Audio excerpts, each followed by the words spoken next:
Hi, in this video we're dealing with mostly laterals and glides with some other relevant sounds to make comparisons with.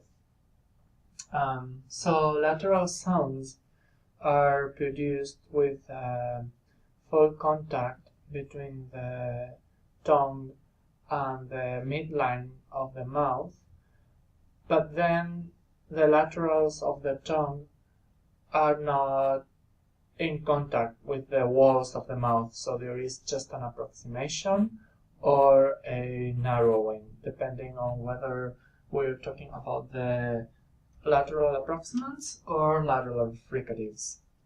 For the lateral fricatives, you would normally require a higher volume of airflow.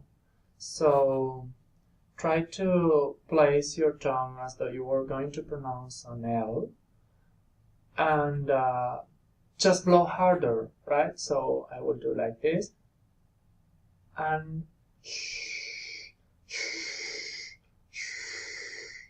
okay, so that's a lateral fricative.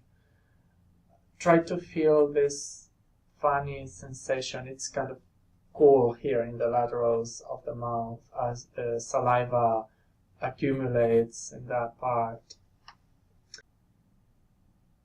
It is not always the case, but usually there's more airflow coming out of the mouth on one of the sides, and it usually matches the better skilled side. So if you're right-handed, chances are that there is a greater amount of air coming through your right lateral, and if you're left-handed, the opposite should be true, so you should get more air through the left side of the mouth.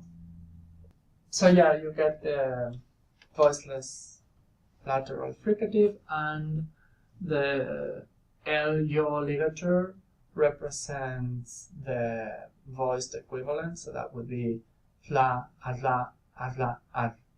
Yeah, actually I didn't make like the whole series here. That would be sha, asha, asha, ash. And then for approximate laterals, or lateral approximants, we have the alveolar, which is la, ala, ala, al. The retroflex, la, ala, ala, al. So try not to confuse the retroflex L, la, ala, ala, al with the alveolar velarized L, la, ala, ala, al. And this is also not the same as the velar L. So this is alveolar but velarized, so that's a secondary constriction. Here the primary constriction is supposed to be velar. Try to pronounce a G, G, and then make it an L. So there is a full contact in the same place, but then the laterals should be free. Wa, wa, awa, ah, something like that. Okay, and then we have the palatal lateral. So I come closer to the camera so that you can see the different steps that you should take to pronounce the lateral palatal. These are actually the same 4 steps that we already saw in another video for the nasal palatal. So first of all, in this case, just place your tongue as though you were going to produce an L, like alveolar L.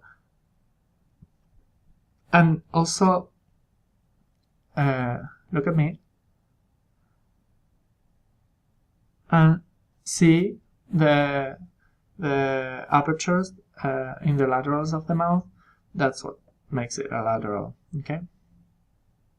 Then second, just move your tongue tip to place it behind the lower teeth.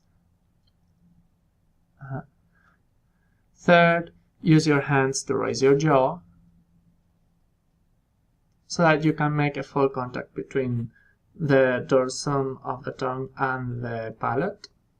And then fourth, pronounce thinking of an L. So ya, ya, ya, aya, aya, ay. Actually, many times you should be able to hear the release of the tongue as it separates from the palate. You know, with there's some remnants of saliva, and it actually takes quite a long time to produce that release because the contact is distributed along a broad region. So that's also one of the characteristics of this sound, because that release is usually quite audible. And then we have to distinguish the lateral palatal, ya, aya, aya, ay, from the spirant, which is central, ya, aya, aya, ay. We have already seen that in another video. And the glide, ya, aya, aya, ay. Okay, so the main difference between these two is that this one is more open. It's not a vowel because it occupies typical consonantal positions, but in quality it resembles more a vowel, and this one instead is more closed, right? This is actually an obstruent and this is a sonorant. That means that there is a higher pressure buildup for this than for this. Okay, so I will repeat ya, aya, aya, ay, and ya, aya, aya, ay. Also, like if you think of the jaw movement, the jaw remains lower in this case than here. Okay, and then there is this turned long tail R, which is a lateral tap or lateral flap. That means that you have to pronounce it very, very quickly because taps and flaps are ballistic in nature. So you move the tongue toward the target and you release very quickly both movements, right? This sound exists in some dialects of Japanese, for example. So, as I said, like a quick L, right? A, ala, ala, al. Okay? So it sounds something in between an L and a tap. And then here, okay, so W is just the labial velar glide, wa, awa, awa, aw. It is kind of a sister to this sound here. They're both glides. And then we have the labial velar fricative here, which is the WH sound. It is, instead of wa, you just blow harder, and it is voiceless. So it sounds hua, hua, ahua, ahua, ah. Okay? In some English dialects or some persons, some individuals still make the difference.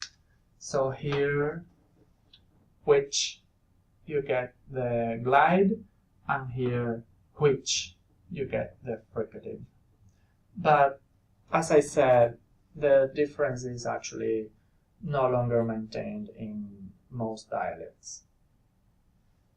And also, finally, we have this labial palatal glide here. This is a sound that exists in French.